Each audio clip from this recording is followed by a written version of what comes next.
My husband spent his wedding night with my sister. She was sick. He complained when his job sent him to New York. He took her, not me. This video is pure fiction. It contains emotionally charged moments that may not be suitable for everyone. Caution is advised. Her excuse: she had never been in a big city before. She missed the birth of our son because her divorce weighed more heavily on her. In the car crash, he covered her with his body and let me absorb the blow. As he lay dying, our son begged me to let him go. You're not like her, Mom. Just let him go. My husband fell at my bedside. His silence confirmed everything. But I opened my eyes again. I was back at the registry office, facing the marriage form. This time I wrote my sister's name. Jasper Caldwell's fingers drummed calmly on the table. Sign and hand it in. My gaze fell on the document. I brushed the rough edge of the paper with my fingertips. My mind wandered. In my previous existence I had revered it as a holy text. I solemnly signed my name. Then, elated, I tried to drag Jasper into acquiring wedding details. My reward was a severe scolding. He was in a hurry to meet with Delia Watson, who was suffering from her period. This time I answered coldly, I know. I looked up and caught his anxious face and his hand constantly checking his watch. He wore a white shirt, sleeves rolled up to the elbows, displaying firm forearms. I remembered how much Delia adored that style in him. She said it made him look refined and neat. If anything is urgent, go, I said. I suppressed the sourness that rose in my throat, imposing serenity. I can complete and deliver this alone.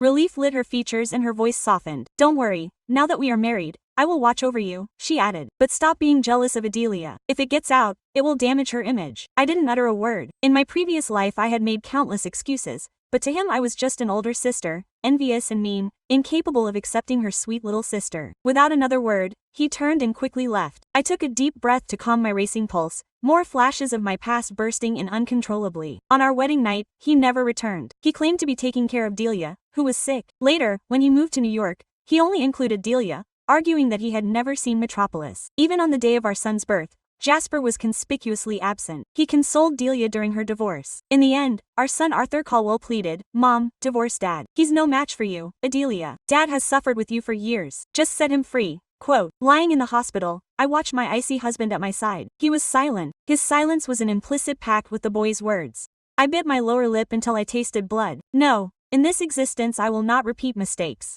I took the pen to the applicants section and slowly traced Delia Watson. Since Jasper adored her so much, he would grant her his wish. I slipped the completed form to the clerk. I collected the certificate and left. No sadness emanated from King County Hall. Instead, I was filled with indescribable relief. In my previous life, after our parents died in service, the Watsons had adopted Delia and me. Delia was captivating. She knew how to win hearts. She had Jasper's parents in thrall. They preferred her to their own daughter. Molly, mother of Jasper, had always planned for Delia to marry him, but with one simple phrase.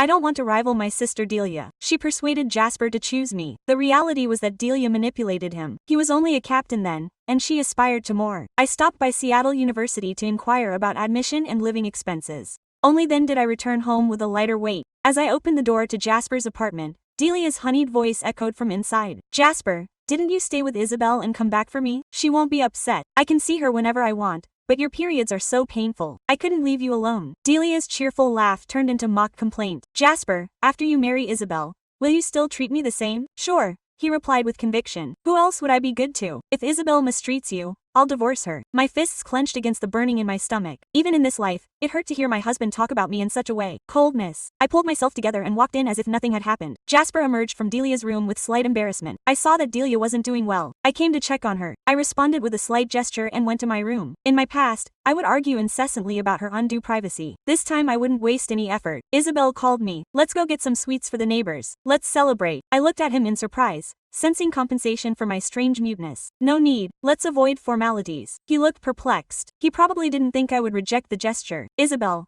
are you upset that Jasper was taking care of me? Delia came out with a perfectly innocent and wounded face. She was wearing the dress I bought for wedding photos, saved for half a year in my previous life, without ever wearing it. My eyes fell on it and Delia quickly cleared her mind. I saw it next to your bed. I liked it. I wanted to try it on. I forgot to take it off. She lowered her head, hands twisted like a guilty child. Jasper started instinctively. Isabel, I didn't cut it, Serena. It suits you. Keep it. I've never worn it for the first time. Anyway, I could still remember the faint smell of blood and sweat on that fabric. The memory of running home at night in tears made me gag.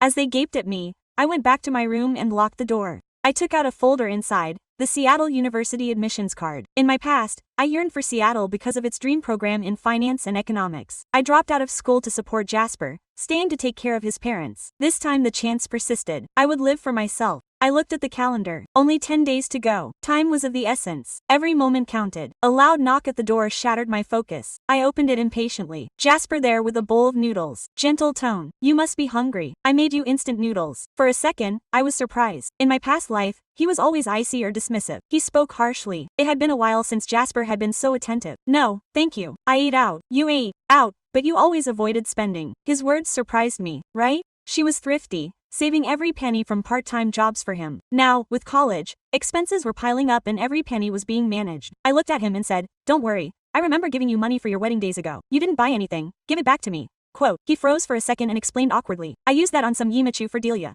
Quote. I couldn't help but smile bitterly as expected. Same old story. Okay, if that's all, I'll sleep. I'll give it to you tomorrow, he said with an irritated tone. We're married. Don't be stingy. I let out an ironic laugh. You're wasting my sweat on someone else and I can't be bothered. He knew his mistake more. He muttered stubbornly. It's irrational. I didn't insist and slammed the door shut. In the following days, I sold antiques, valuable souvenirs in the past, but now useless junk. I packed them and sold them to the junk dealer for extra. That afternoon while packing, Jasper arrived with cash. He said stiffly, "Here's your money." I took it and nodded. "Thank you." He looked at me complexly. I looked in my suitcase. Packed. I planned to take Delia to New York. You don't need to pack. I didn't pause my task. I just nodded. He seemed confused by my behavior with a slight glint of concern in his eyes.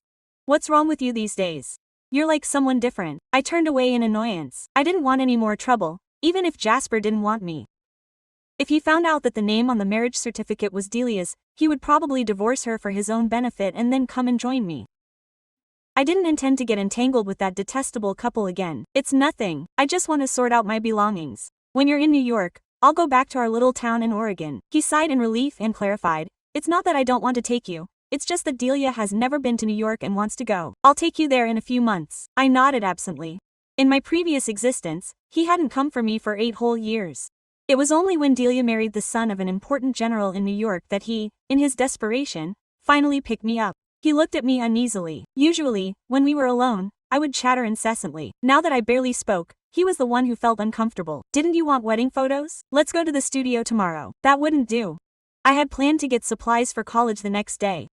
Just as I was about to make an excuse, Delia walked in, her arm lovingly linked through Jasper's. "Jasper, which photo studio? I want some too." Jasper smiled and patted Delia's head. "Okay, we'll all go tomorrow." Delia walked through the door with a practiced smile, her impeccable brown curls surrounding her pale, doll-like face.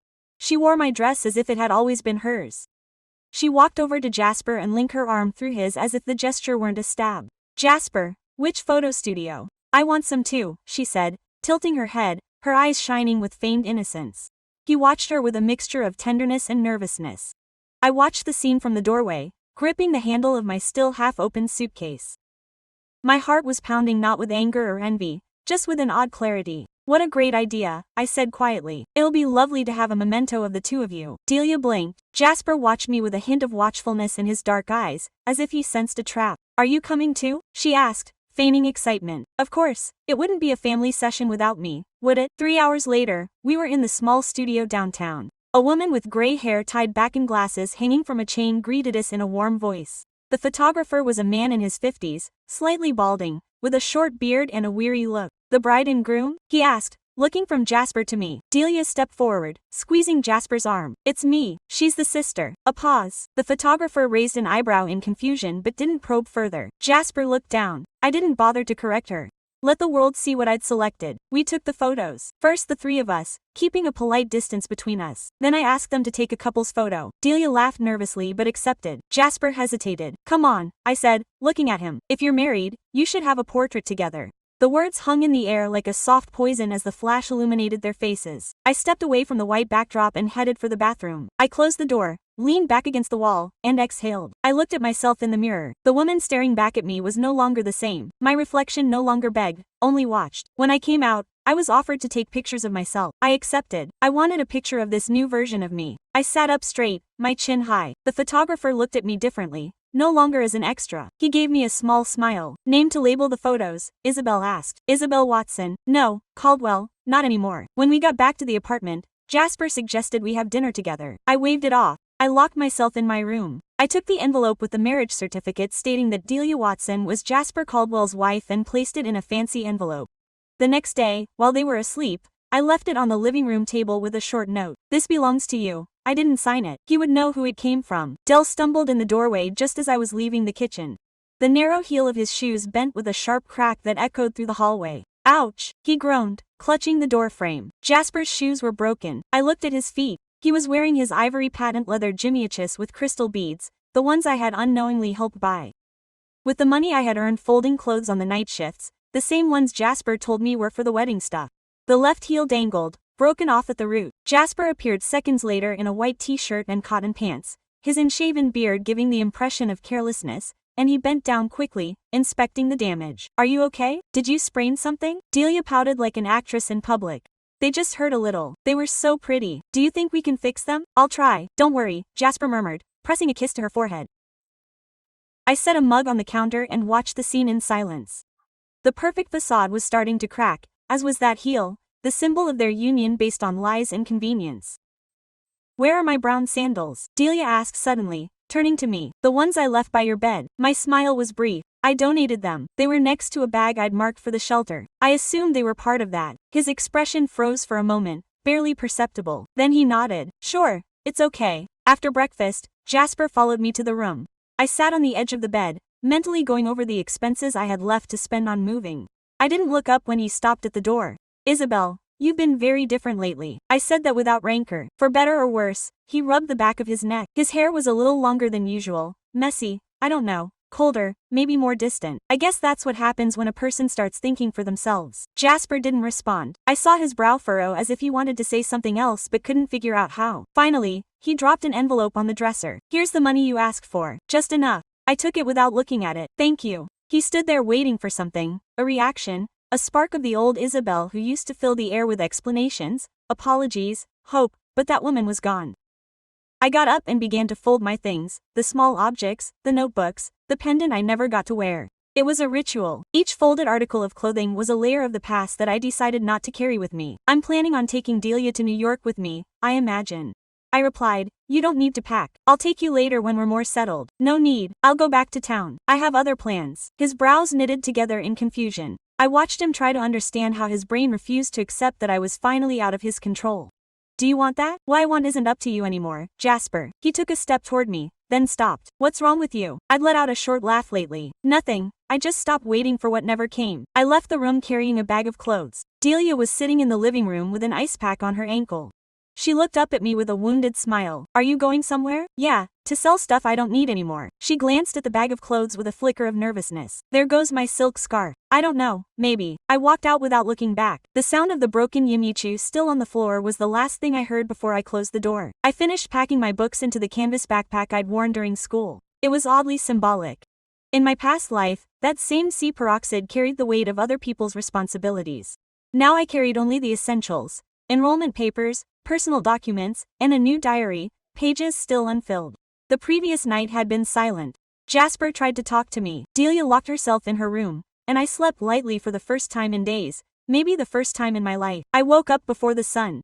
The air still held the damp chill of dawn, and the kitchen was dark except for the tiny blue light of the microwave. I made coffee and drank it alone, without a sound, without warning. On the folded white paper next to the coffee maker, I wrote alone. "Don't worry, I'm fine." And I avoided using Isabel, not because I was trying to hide it, but because the initial was firmer, more neutral. It was the one I would use on my new college ID. I slung my backpack over my shoulders, picked up the rolling suitcase, and slowly opened the door. The hallway of the building was still asleep. Each step I took down the stairs sounded like freedom.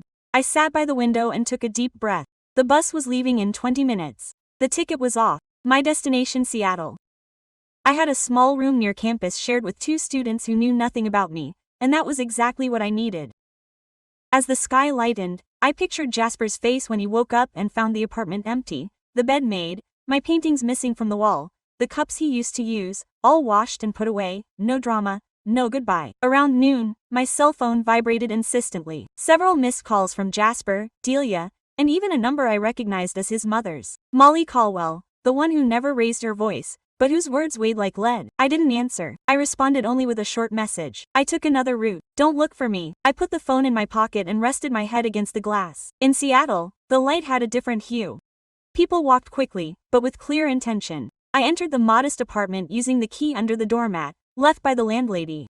My roommates were not present. A subtle smell of paint and stale coffee hung in the air. I opened my suitcase and began to take out my things. Each folded garment represented a commitment. The future did not, it wasn't bright or secure, but for the first time it was my own. As evening fell, I went downstairs to get some supplies at the corner store. As I was sorting through some fruit, I heard a male voice behind me. "You're the new kid on 3B. I turned around. A young man, maybe in his 30s, dark, fair skin, impeccable beard, sober glasses, and an open gaze, tall, refined, effortlessly so. He was wearing dark jeans and a formal blue shirt with the sleeves rolled up. "Yes, I moved in today. I'm Noah. I live on the 13th. Quote. He extended his hand. He also worked at the university. I shook his firm, warm hand. "Isabel, I know. I saw your name on the mailbox. Watson. No. Yes. No. Rio. If you need help with anything, you can knock on the door. Although I must warn you that I am better with numbers than with heavy boxes. That suits me well. I study economics." His eyebrows rose, genuinely intrigued. "Then, we will see each other often. I teach in the finance program." I nodded slightly, without adding anything else. It was unnecessary. That short, simple, and light conversation reminded me that there was another way to relate to someone without carrying invisible shackles. I returned home with the bags. I settled in front of the window, watching the night descend on Seattle. I was unsure of almost nothing, but I had escaped. That was my first conquest. The walls of my new room were a faded beige with a thin crack that crisscrossed the ceiling just above my bed. Still, every corner felt more like my own than any place I had ever been occupied before. No one had placed me there. No one owed me anything. It wasn't the room of the wife or the adoptive sister of. It was just Isabel. The first few days passed serenely, almost silently. My roommates, Emma and Riley, were busy and reserved. They had their own schedules, their own habits. They didn't ask me questions. They greeted me with gentle smiles, as if they sensed that I wasn't ready to share anecdotes. I set off early each morning for campus. I walked for 20 minutes under the reddish autumn trees, past streets lined with small coffee shops and bookstores with cats in the windows. There was a constant sense of starting over, like a leaf that falls from a tree and knows that it is finally free to plant.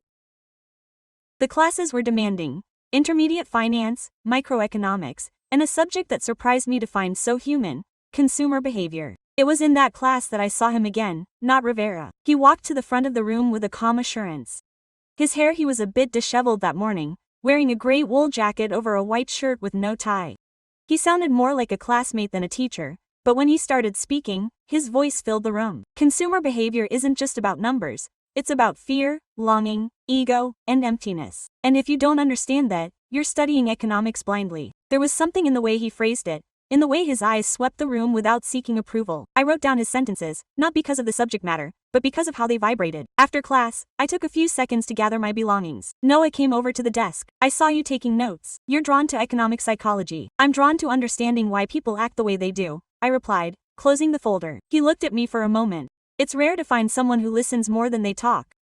It's rare to find someone who speaks without trying to persuade everyone. He didn't smile this time, just nodded as if he'd grasped something that didn't require explanation. Over the next few weeks, we ran into each other several times in the library, the campus cafeteria, and the dorm hallway, always in brief conversations that never went on for long but left their mark. One afternoon after class, he tracked me down in the campus common room, reading a book on behavioral economics. He sat down across from me without asking, "May I ask you a question?" I looked up. "You're already doing it. What made you start over?" The question struck me, not harshly, but powerfully. A prolonged silence, one that screamed at me everything I didn't want to hear. There were no more questions, just an exchange of glances and then the sound of rain starting to hit the windows. I wasn't looking for love or solace, but with Noah, I felt something I hadn't felt in years. I didn't have to justify my choices or defend myself against hidden agendas. He spoke to me as if I were an equal, not as someone fractured and in need of repair. And in that shared silence, in that unlabeled peace, I understood that I was beginning to exist again, not out of revenge, not out of arrogance, but because of me. Jasper Caldwell had a special gift for molding reality. He didn't lie outright, he simply adapted the facts until they fit into the story where he was the devoted husband, the compassionate brother, the misunderstood man. That's why when I learned days later that he had gone to the civil registry to ask for a copy of the marriage certificate, I wasn't surprised. I knew him too well. He couldn't tolerate that I had had the courage to rewrite our destiny. He needed to see with his own eyes if I had really succeeded. I found out from Delia. She called me in the middle of the afternoon from an unknown number. She was sitting on a bench on campus eating a cinnamon bun and reviewing my notes. I answered instinctively. Isabel, he knows. Her voice sounded unsteady, not from sorrow, but from fear. What does the certificate say? Jasper went to the civil registry and read it. I closed my eyes for a second. I knew instantly that the entire emotional framework Delia had erected was about to collapse. And what did she do? She didn't say anything. She just walked away. She hasn't spoken to me since. She doesn't answer my messages. She doesn't come home. I pressed the phone to my ear. I felt neither joy nor revenge, just a profound serenity, as if the air had finally cleared. He signed for you, Delia. He put your name down. You gave me no choice. Her voice broke as if she still wanted to justify herself. I never had one. I lived in silence for 8 years. This time I decided to see what would happen if I didn't say anything. If I let him choose what he had always wanted. Delia fell silent. Then she began to cry. He hates me. Does he think I betrayed him? You didn't lie to him. You just let him believe what he wanted. The same thing he did with me. I hung up without saying goodbye. I didn't feel cruel. Just complete for the first time. The echo of her tears didn't pierce my chest. I looked back at my notes, but the words no longer had any shape. I stood there, breathing. It was Noah who interrupted the moment. She appeared with 2 cups of coffee in her hand, without warning, as if she knew I needed it. I saw you in class. You seemed like you were in another world. I drank the coffee. It was hot with cinnamon and vanilla, my favorite blend. How did she know? My past has a way of haunting me. I said with a half smile. Do you want to talk? I shook my head softly. No. I just needed to confirm that I made the right decision. She studied me for a second, then nodded. Relax. I don't know what you did, Isabel, but today I saw you more than ever. Her words touched me deeply, without exaggeration. She didn't look at me as if she needed rescuing me. She looked at me like someone who knew what it was like to rebuild herself with trembling hands. That night I opened my mail and found a message from Molly Caldwell, cold, formal, without a single affectionate word. I demand an explanation. Why did you do such a cruel thing? I didn't respond. She didn't text me when I was in the hospital. She didn't ask about me when Jasper left me alone in labor. She didn't call me when I moved. I didn't deserve a retort. This new life had stronger walls, not to isolate me, but to protect what was ultimately mine. My silence, my peace, my freedom. I heard the footsteps before I saw the figure in the doorway of the building. Heels measured, elegant, the pace of someone who doesn't walk, but rather commands the space. When I opened the door to the apartment, I knew immediately it was her, Molly Caldwell. Her hair was pulled back in a tight bun, gray, barely dyed blonde. Her beige wool coat, unwrinkled, carried a structured bag that smelled of fine leather and quiet judgment. Her eyes, so similar to Jasper's, scanned me from top to bottom with a mix of disappointment and suspicion. So this is your new environment. It wasn't a question, it was a verdict. Do you want to come in? She nodded without enthusiasm and crossed the threshold as if she were measuring every inch of the place. I had expected something grander. I had expected a mother-in-law, too, not an inspector. She turned abruptly. Her lips thinned. But no, she replied. I offered. She accepted out of courtesy, not out of desire. We sat at the small kitchen table. She barely touched the cup. Why did you do it? She moved closer to her. Writing Delia's name. Leaving my son in that situation. Turning your marriage into a legal farce.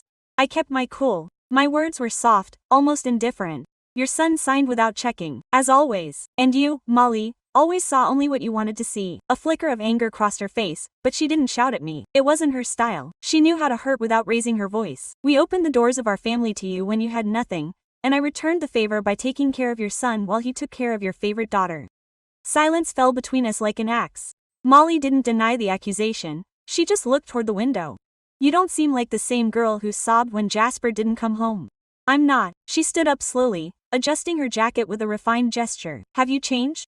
She finally headed for the exit, but before leaving she pulled away and barely looked back. Delia is devastated. She's not eating. She's not resting. Jasper is furious and here you are celebrating as if you've triumphed. I stood up too. There was no anger in my tone, only a calm certainty. I didn't succeed, I just stopped failing. She didn't say anything more. She closed the door with a firm click. The pressure hung in the air like a thick fog. Minutes later, Noah emerged into the hallway carrying a notepad and a package of bread. I watched you from the window. Everything is in order. I nodded somewhat wearily. Family visit, I explained briefly. He didn't ask about the details. He just put the bread on the table and took a napkin out of his pocket. Sometimes people just come to see if they can still control what they're no longer supposed to. I watched him. He smiled slightly. Don't let him, Isabel. They can't anymore. For the first time, I realized that my words weren't a reactive defense, but a firm reality. Noah offered me a piece of bread and in silence we settled down to share the only thing no one could take away from me. My peace of mind. A week after Molly's visit, I received Delia's first message. He doesn't look at me the same way. Isabel, tell me this isn't forever. I didn't reply, not because I lacked words, but because I had learned that certain cracks don't heal, they widen until everything collapses. I learned from Emma, my roommate who still followed Adelia on social media before, that the images with Jasper had been deleted one by one. The album of our story was reduced to meticulously framed selfies in which he barely appeared, as if he were trying to eliminate the shadow he cast in his supposed brilliance. But the clearest crack emerged at a social event in New York. Jasper was invited to a reception for the firm that had relocated him, a chance to present himself as a married, stable, prosperous man. He brought Delia, introduced her as his wife, but at the executives' table someone made a joke about public records and confusing marriages. He didn't laugh, she did, and that's when I understood. Something snapped. I found out from a former colleague of Jasper's who was still following me silently. He wrote me a private message. He seemed uncomfortable, as if he didn't know at what moment everything lost meaning. I did know when it was. It was when he was left without my presence as emotional support, when he had no one to punish with his silence or to manipulate with lukewarm expressions disguised as affection. Now I had what Adelia had always claimed to want. But when a wish is fulfilled, when it's false, it weighs more heavily than its absence. In the meantime, my existence progressed. Noah and I shared increasingly regular coffees, although still without signs. We walked around campus, swapped books, debated concepts, sometimes just sat in silence. And that silence in her company wasn't annoying. It was like a room where I could finally breathe. One afternoon, during a talk on business ethics, Noah told me, sometimes people don't fall for it out of malice, they fall for it out of fear. I looked at him. It wasn't necessary to explain who this reminded me of, and sometimes fear is contagious, I replied, especially when it's disguised as love. He nodded, didn't insist, just left his hand on the table, not seeking mine, but not avoiding it either. A simple, solid gesture, like an open door that doesn't require entry, only to be accessible. I returned home that night with a peculiar feeling. Not euphoria, not a sudden crush, but a peace I didn't remember ever experiencing. That same day I received an email from Jasper. Isabel, we need to talk, please, just one talk. I read it 3 times, didn't open it, marked it as read, left it in the inbox, and then turned off the computer. Some cracks don't heal, but they don't deserve to be fixed either. On Thursday afternoon, I was walking down the steps of the building with a book in my hand when I saw him. Jasper, leaning against the corroded metal railing in a wrinkled dark jacket, his face thinner, his hair messy from the wind, and dark circles outlining the outline of eyes that were no longer haughty, but exhausted. I hadn't seen him since I closed that door, not even in photos, and now, in person, he seemed younger, not younger, just diminished, as if his lack of self-control had shrunk him. Isabel, he said, and his voice was barely a whisper. I didn't stop. I walked toward the exit. He followed me without speaking. Only when we emerged into the open air and I was far enough away from the building that I heard him again. Please, just 5 minutes. I stopped, not for him, but for myself, because I knew I needed to seal that door, not just leave it ajar. We sat on a bench across from the park. Dry leaves swirled in the wind and a group of students laughed in the distance. Jasper looked at me, his lips pursed. He didn't seem to know where to begin. I don't care about the document. I don't care about the legality. I swear, I chose you, Isabel. I laughed. It wasn't a laugh. It was a short exhale, incredulous. You didn't choose me. You put up with me because you thought you were going to sculpt me however you wanted. Because Dilly wasn't ready yet. Because you thought I would always keep you. He flinched slightly. That's not true. No. On our wedding night, where did you sleep? Delia was sick. Delia was always sick. Sick of the attention, of the manipulation, of knowing that you would run to her feet with just a blink. She looked at me as if those words were new, as if I had never heard them before when I cried them out so many times, drowned in tears that no longer exist. I didn't know, he whispered. You didn't want to know. A thick silence settled between us. Jasper lowered his head. Then, as if he suddenly understood everything, he looked at me with a mixture of sorrow and desperation. Are you with someone? No, but if you were, what would it change? It's just hard for me to see you like this, so distant, so free. He swallowed. He wanted to say something else, but stopped himself. I stood up. Thank you for coming, but I can't offer you what you're looking for. No forgiveness, no new beginning, just this. I leaned down and looked him in the eyes. I'm alive at last, and it's not with you. He didn't try to hold me back. I walked back with purpose. As I turned the corner, I saw Noah leaning on his bike, waiting for me with a calm expression. He didn't ask anything. He handed me a bottle of water and we walked together to the library. I didn't need words to understand that I was in the right place. That night I slept deeply, with no intrusive thoughts, no memories lacerating my chest, just the steady sound of my free breathing.